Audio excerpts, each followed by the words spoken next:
Salve, salve galera, bem-vindos ao canal História Nua e Crua. Eu sou o Thiago Dias e hoje a gente vai falar de Era Napoleônica. É um assunto muito importante e vem na sequência de Revolução Francesa. Tá aqui o link para vocês da aulinha de Revolução Francesa. E eu decidi gravar na sequência. Na verdade eu ia lançar essa aula uma semana depois da aula de Revolução, mas eu decidi lançar na sequência para que vocês consigam fazer a percepção do movimento como um todo.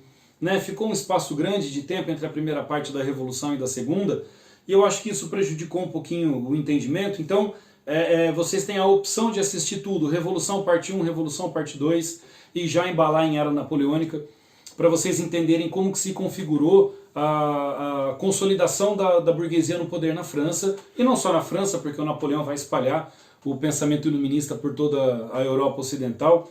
Então isso fica... forma-se um grande bloco de aula. Revolução parte 1, Revolução parte 2 e Era Napoleônica. É legal vocês verem tudo junto para que o entendimento do período se feche como um todo, tá certo? Então, daqui a pouquinho eu volto com a aula. Enquanto isso, se inscrevam no canal, curtam, assinem, cliquem na sinetinha aqui para vocês saberem quando chega vídeo novo no canal, e eu já volto, tá bem? Roda a vinheta, até já.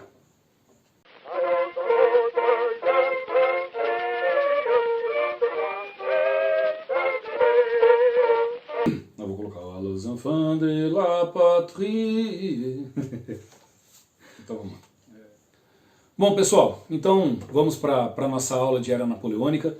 É importante a gente lembrar que o Napoleão Bonaparte ele assume o poder no golpe de 18 Brumário, quando ele era o cônsul da França, quando ele era um dos diretores da França, e ele não muda muito a estrutura francesa. Na verdade ele encerra aquela ideia de 5 diretores, fica apenas um, o principal, que era o cônsul, e essa primeira fase da Revolução, então, a gente chama de consulado.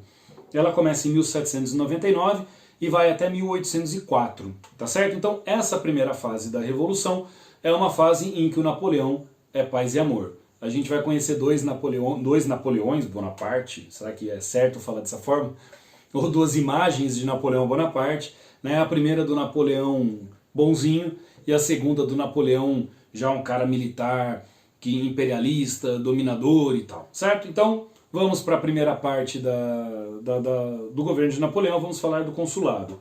Então o Napoleão tem como grande missão promover a pacificação interna e externa da França, certo? Então ele vai trabalhar para poder resolver os problemas franceses, econômicos e sociais dentro da França e os belicistas fora da França, certo? Então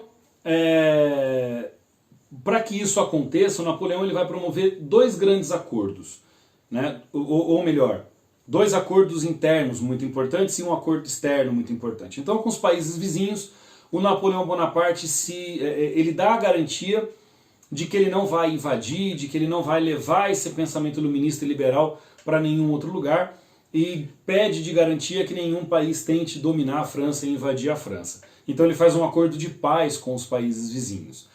Internamente são dois acordos na tentativa de pacificação. O primeiro desses acordos, assinado com a Igreja Católica, então para evitar grandes problemas com a Igreja, ele garante à Igreja que a França teria o catolicismo oficializado no país, ou seja, a França era um país oficialmente católico, mas ele não devolve nenhum território tomado da Igreja, tá? Não há uma devolução nesse sentido, mas é só um acordo com essa instituição na tentativa de evitar outras cisões, outras rupturas. Afinal de contas, a Igreja ela era muito importante para a manutenção da ordem intelectual, digamos assim, das pessoas. O que o padre, o que o bispo falavam, era levado como lei por uma parte muito importante da população francesa, certo? Muito bem. O outro acordo também assinado e importante era com a nobreza, uma anistia. Então todos os nobres que fugiram da França foram perdoados, então é dados a ele a anistia. Então eles voltariam para a França sem serem acusados aí de traidores, mas também não seria dado aos nobres as terras que haviam sido tiradas, tá certo? Então ele resolve esses problemas aí com esses grupos que a Revolução Francesa havia rompido, mas também não dá a eles os privilégios que eles tinham em período anterior à Revolução. Tranquilo? Ótimo. Então, agora vamos para aquilo que era mais importante e mais difícil. Um plano de recuperação econômica da França. Então, o Napoleão Bonaparte inicia esse programa de recuperação econômica no ano de 1800, com a criação do Banco Nacional da França, né, o primeiro banco do Estado francês. Então, o Banco da França, datado de 1800, foi responsável pela criação de uma nova moeda, o franco. Retira a moeda anterior da Revolução, chamada de assignat, cria-se uma nova moeda, o franco, e essa nova moeda ela é colocada de uma forma controlada na economia. Isso gera algum tipo de estabilidade. Tá? Além disso, a França tinha algumas colônias que ela praticamente não tinha lucro dessas colônias. Então, a França vai vender para os Estados Unidos, por exemplo, a Louisiana, né, o território da Louisiana, por um valor de 15 milhões de dólares, que para a época era um valor gigantesco. Tá? Hoje 15 milhões, a gente pensa assim, pô, mas 15 milhões num território é pouco, tal, mas 15 milhões em 1800 é um número absurdo de grande. Certo? Depois para os Estados Unidos isso vai ser muito benéfico, porque é a região lá da marcha para o oeste, onde eles começam a encontrar ouro e tal, então os Estados Unidos vai se beneficiar bastante com relação a isso também, mas para aquele momento para a França era fundamental. E esse dinheiro que entra então nas contas francesas, elas são muito importantes porque, por exemplo, Napoleão Bonaparte vai promover grandes financiamentos para a melhoria da qualidade e da capacidade da produção agrícola dos Estados Unidos. Tá? E não só isso, é com esse dinheiro que se financia também a construção, a montagem do setor industrial francês. Né? Então essa indústria passa a ser nascente, a agricultura se mecaniza, essas coisas associadas elas são muito importantes, afinal de contas você mecaniza a agricultura e essas pessoas saem do campo para a cidade e se transformam em mão de obra barata para essa indústria, e a gente vai ver esse quadro se repetindo basicamente em todos os países que iniciaram a Revolução Industrial, as suas revoluções industriais, beleza? Tá, então, e dessa forma o Napoleão Bonaparte consegue então caminhar com o desenvolvimento econômico francês, certo? Ótimo, percebendo que ele tinha controlado aquilo que era de mais difícil, o Napoleão Bonaparte também passa a centralizar o poder. E essa centralização do poder, ela vem em dois caminhos. Né? O primeiro, quando Napoleão escreve a sua Constituição em 1802, uma Constituição basicamente semelhante aí à Constituição girondina da Revolução Francesa, né? Então dava a ele o direito do poder executivo por 10 anos, né? E depois com a escrita do Código Civil Napoleônico. O Código Civil Napoleônico é a organização de todo o corpo jurídico que já havia existido na França desde Carlos Magno, desde da Idade Média francesa. Então ele pega aquilo que havia de melhor no sistema jurídico francês, compila, organiza e sai o Código Civil Napoleônico. Basicamente, dá direito à igualdade jurídica, o direito à propriedade privada, a proibição de greves e a garantia e retomada, portanto, da escravidão no espaço colonial. Certo? Aquilo que a gente viu de fato sendo feito ao longo do processo da Revolução. Ótimo. Então, com as conquistas burguesas asseguradas, Napoleão Bonaparte passa a buscar agora um controle das pessoas. Aquilo que todo líder autoritário e autocrata acaba fazendo. Você controla o ensino para que as pessoas saibam de você em todos os lugares da civilização. Então, no caso aqui, em todos os lugares da França. Então Napoleão Bonaparte controla o ensino. Esse ensino é um ensino que voltava à transformação dele, Napoleão, como herói, né? E isso então cria uma sensação na França de que Napoleão Bonaparte de fato era o único capaz de dar à França a tranquilidade que ele havia ofertado. Pois bem, em 1804, o Napoleão Bonaparte ele é transformado em cônsul vitalício. E através de um plebiscito, a primeira parte também, né, a vitaliciedade é dada a Napoleão Bonaparte através de um plebiscito. Em 1804 é dado para Napoleão Bonaparte, também através de um plebiscito, o título de imperador. Então Napoleão Bonaparte é eleito pela população, o plebiscito é uma consulta popular, então através desse plebiscito é dado ao Napoleão Bonaparte o título de imperador. E o Napoleão, então, passa a ter esse poder em caráter vitalício e agora hereditário. Dando início, então, à segunda fase do governo de Napoleão, que é o Império. Vamos parar um pouquinho aqui e vamos pensar a coroação do Napoleão Bonaparte, que é uma situação interessante. O Napoleão Bonaparte, quando ele é eleito imperador, ele vai montar um cerimonial de posse. E essa posse vai ser feita na Catedral de Notre Dame, né, que hoje passa aí pelas dificuldades por conta do incêndio recente. Mas na Catedral de Notre Dame, então, vai ser feito toda a organização da posse do Napoleão. Né? Napoleão Bonaparte convida grandes lideranças políticas da Europa para presenciar, inclusive o Papa. Então, nossa senhora, que porrada. Então o Papa estará presente no cerimonial do Napoleão e naturalmente cabia ao Papa colocar a coroa na cabeça do rei. Cabia ao Papa colocar a coroa na cabeça do chefe político do país, porque afinal de contas o rei ele era um escolhido de Deus, um presenteado de Deus, enfim, existia um vínculo religioso com a ideia de ser rei, né, porque ele seria o único entre todos os súditos de Deus, né, a ter esse direito de comandar o seu povo. Então era natural, esse movimento ele era um movimento natural. Então o Papa vai para a coroação do Napoleão aguardando isso. Enfim, estão todos lá sentados na Catedral de Notre Dame, aguardando a chegada de Napoleão Bonaparte. Napoleão Bonaparte atrasa 1 hora, 2 horas, atrasa um tempão, né, e eis que Napoleão Bonaparte entra pelos fundos da igreja. Todo mundo aguardando Napoleão que ele entrasse, né, pelo caminho natural da igreja. Napoleão entra pelos fundos, sobe ao altar da igreja, e quando o Papa se movimenta para levantar, para se coroar, para coroar Napoleão Bonaparte, Napoleão Bonaparte pega a coroa, né, faz um discurso, né, e ele se coroa, ele coloca a coroa na cabeça. Vamos pegar aqui a minha canequinha, que nesse momento já está vazia, né, pegar minha canequinha aqui, e ele vai, botar a coroa na cabeça. Se eu não fizer nenhuma besteira, eu ainda tenho canequinha. Né? Qual é a importância do Napoleão Bonaparte pôr essa coroa na cabeça dele? Exatamente, para quem pensou que Napoleão Bonaparte não daria poder à igreja fazendo isso. É essa a ideia. Né? Se o Papa coloca a coroa na cabeça do Napoleão, quem está dando o poder a Napoleão Bonaparte é a igreja, é ele, o Papa.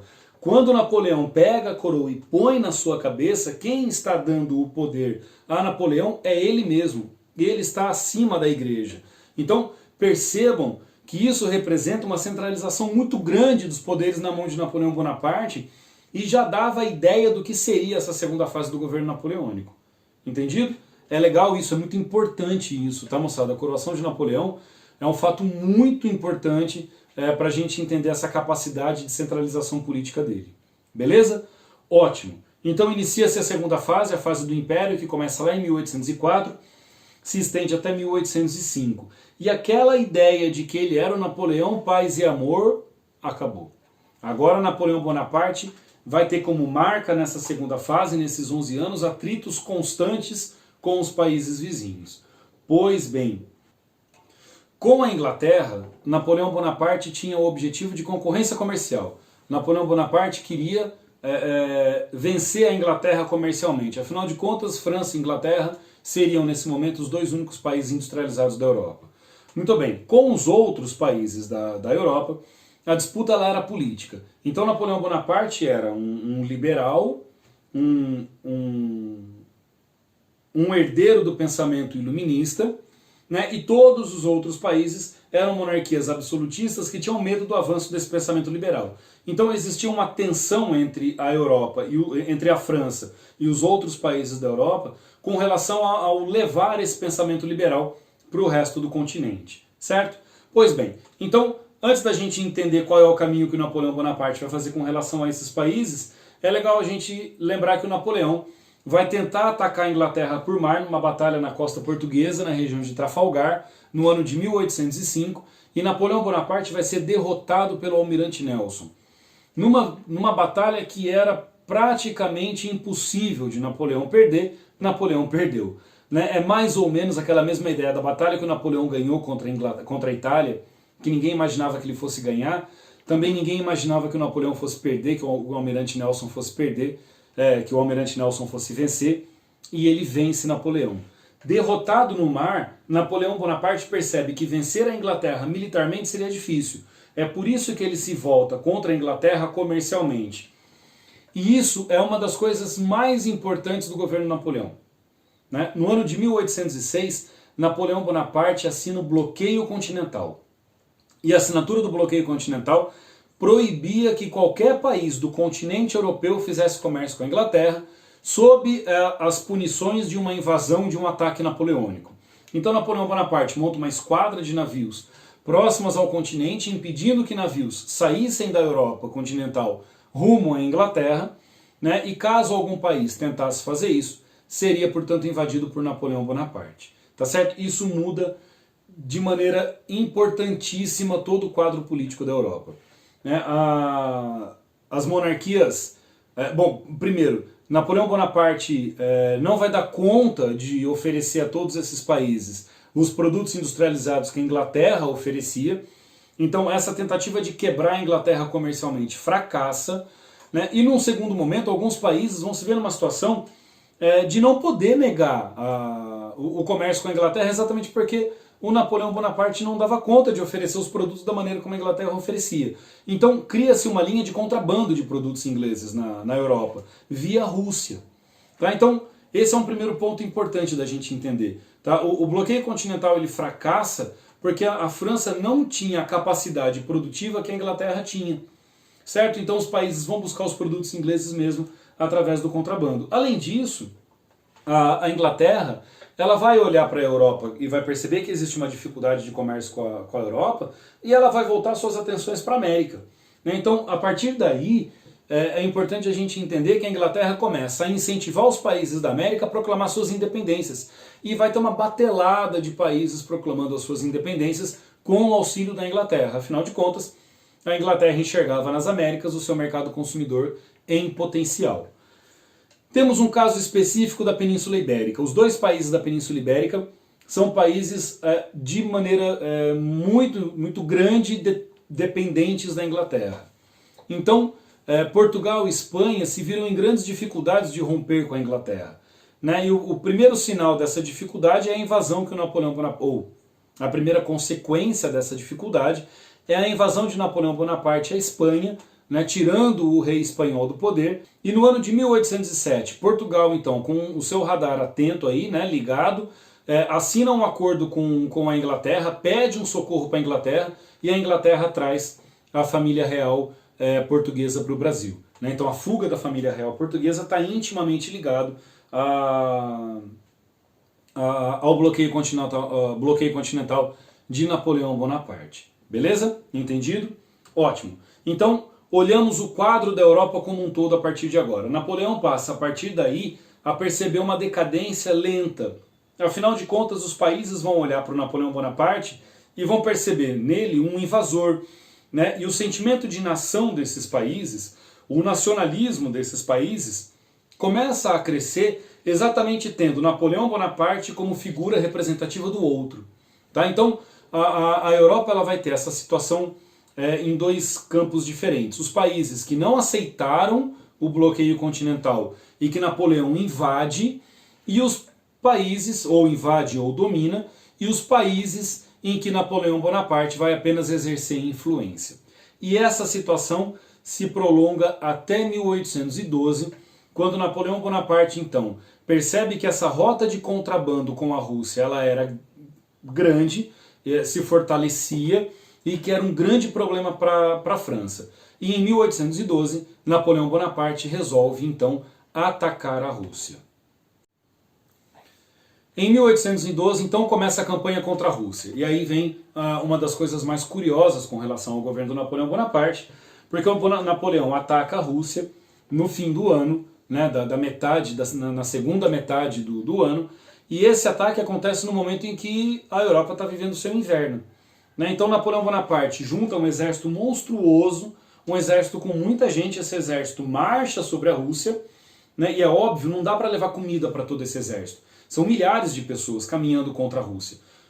E conforme eles vão entrando nas regiões invadidas aí do leste europeu e depois da Rússia, esse exército vai usando aquilo que existia de comida na região para alimentar os soldados, né, e usando as casas como abrigos e tal, e o exército russo adota uma das táticas mais interessantes, né, e mais curiosas de toda a história moderna e contemporânea de guerras, né? O exército russo usa a tática da terra arrasada.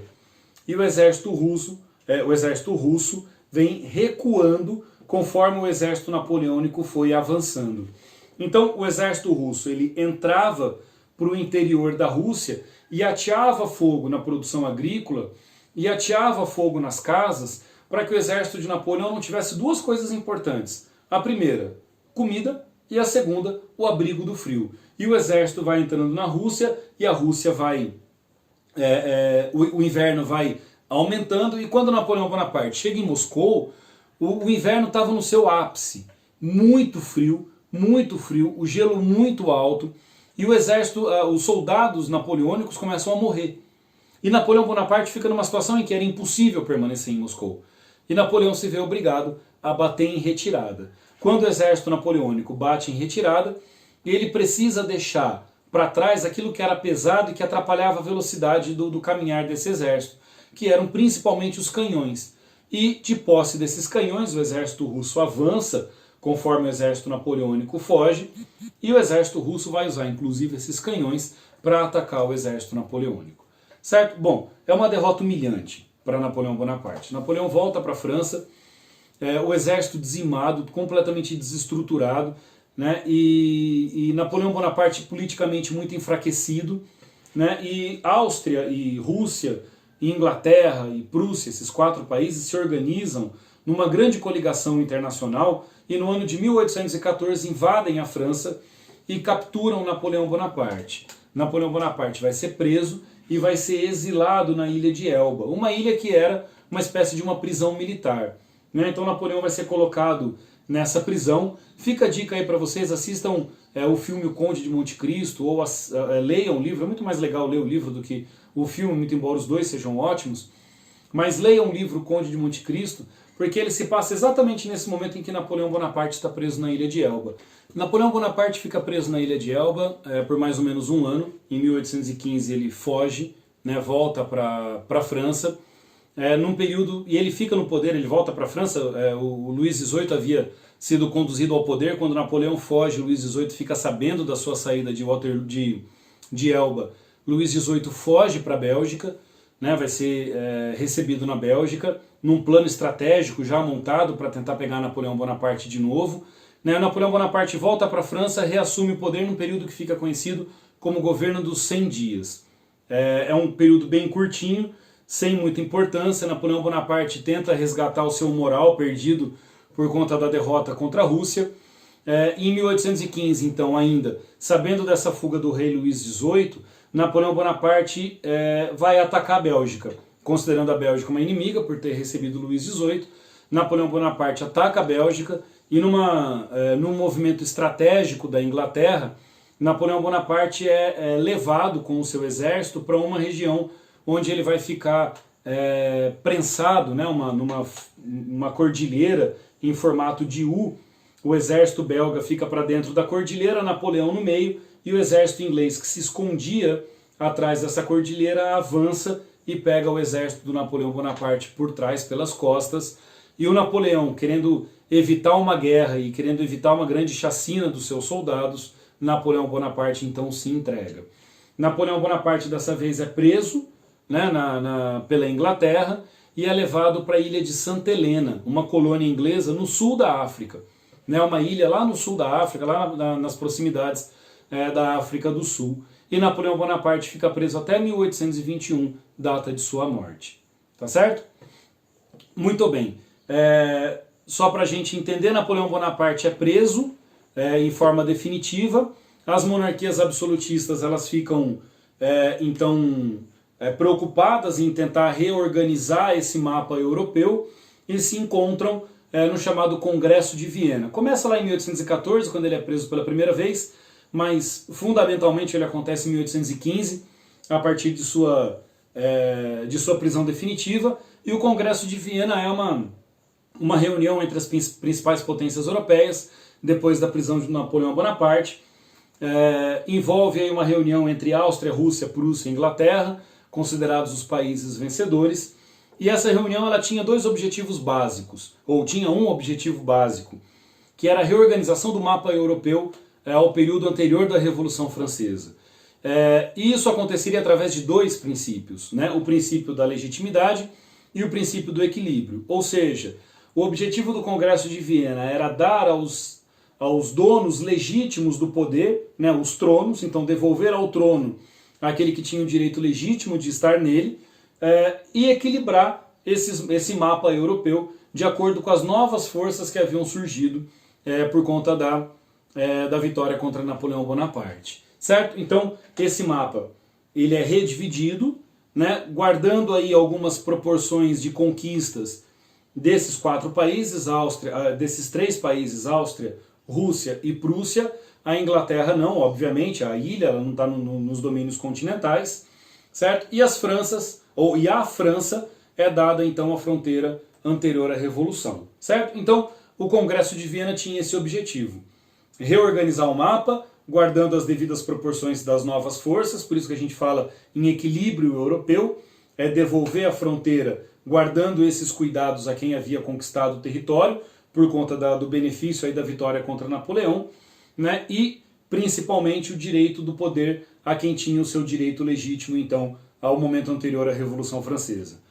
E para finalizar, o Congresso de Viena forma um exército internacional chamado de Santa Aliança. É um exército conservador, criado por sugestão do czar Alexandre I da Rússia, e esse exército tinha por objetivo tentar evitar o aparecimento de uma nova liderança liberal. Então combate o nacionalismo, combate o liberalismo, combate a burguesia, e a ideia era fazer com que as decisões do Congresso de Viena fossem então mantidas dali por diante. O único país que não faz parte desse movimento é a Inglaterra, por questões óbvias. A Inglaterra é liberal, para ela interessava que nenhum país europeu tivesse um impulso do liberalismo, afinal de contas não haveria um risco de aparecer um concorrente, né? Então agradaria a todos eles, tá? E a Santa Aliança também tentaria, portanto, evitar que o movimento de independência da América Latina avançasse para além daquilo que já havia acontecido. A Santa Aliança é um fracasso em todos os sentidos, a gente sabe disso, né? O movimento liberal continua crescendo, o movimento nacionalista continua crescendo, a gente vai ver isso nas próximas aulas, nos movimentos aí de 1830, 1848, mas isso fica para um momento posterior, assim como o entendimento da independência dos Estados Unidos. Tá certo? Espero que tenham gostado, espero que tenha valido a pena, que essa aulinha tenha sido legal. Qualquer dúvida pode deixar aqui nos comentários, pessoal, porque eu respondo todos, tá? Podem ter certeza. Deixem aí a curtida de vocês no canal, se inscrevam, compartilhem o canal para nos ajudar aí a continuidade das aulas, e aguardo vocês no nosso próximo encontro. Muito obrigado, valeu, um grande abraço, tchau, tchau.